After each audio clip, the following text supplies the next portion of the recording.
મોરબી શહેરમાં જૂની ઢબ પ્રમાણે યોજાતી પ્રભાત ફેરી। હાલના ટેકનોલોજીના યુગમાં દરેક બાબતમાં બદલાવ આવ્યો છે। સંગીતના મનોરંજનમાં ડીજે તાલ આવી ગયા છે, પણ એક વર્ષો જૂની એક ગ્રામ્ય સંસ્કૃતિ એટલે વહેલી સવારમાં યોજાતી પ્રભાત ફેરી, તે હાલમાં પણ જૂની ઢબ પ્રમાણે જ શહેરમાં યોજાય છે। ગામડાં ખાલી થઈ રહ્યા છે એટલે આ વહેલી સવારની પ્રભાત ફેરી શહેરમાં યોજાય છે। આ ગ્રામ્ય વિસ્તારની પ્રાચીન સંસ્કૃતિ એટલે વહેલી સવારની પ્રભાત ફેરી, જેમાં મનોરંજન સાથે ભક્તિભાવ અને પરમાર્થ સેવાનું કાર્ય થાય છે, અને જે જૂની ઢબમાં પ્રભાત ફેરી યોજાતી તે જ પ્રમાણે હાલ મોરબી શહેરમાં ન્યૂ ચંદ્રેશનગરમાં પ્રભાત ફેરી થઈ રહી છે। વહેલી સવારે પ્રભાત ફેરીમાં જોડાતા લોકોમાં જૂની ઢબ પ્રમાણે એકને કેડ ઉપર દોકડ બાંધવામાં આવે છે અને બીજા ઝાંઝ વગાડતા વગાડતા 2-3 સોસાયટીમાં ફરે છે। આવું ન્યૂ ચંદ્રેશનગર સોસાયટીમાં વહેલી સવારે જોવા મળ્યું છે।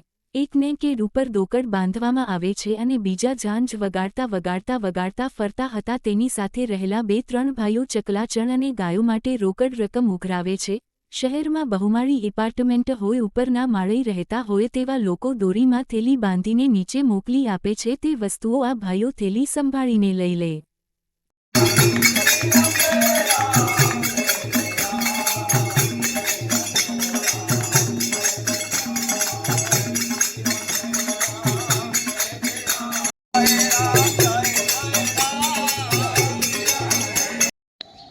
મારું નામ બાલુભાઈ ભવાનભાઈ રંગપરિયા, રાસિમપુરવાળા।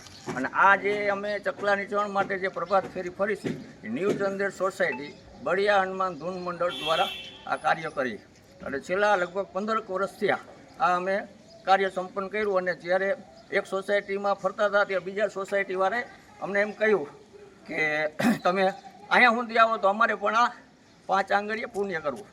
તો અમે પછી આ સોસાયટી લીધી, બાજુની સોસાયટી લીધી, એમ કરતાં કરતાં અમે અત્યારે 3 સોસાયટી ફરી।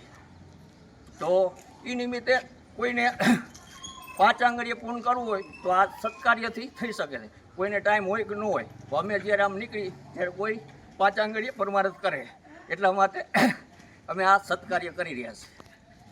અમે 15 વર્ષ થયા, અમે આશરે 15 વર્ષ થઈ ગયા આ કાર્ય કરી। શનિવારની ધૂન પણ કરી, મંગળવારની ધૂન પણ બીજે કરી છે, અને ક્યાંય પણ અમારું મંડળ કોઈ કાર્યમાં સત્કાર્યમાં કોઈ અમને બોલાવે તો અમે નિઃશુલ્ક આ કાર્ય કરી રહ્યા છીએ, અને એ નિમિત્તે જે કાંઈ પણ આવે એ અમે ચકલાની ચણ પેટે યુઝ કરીએ છીએ।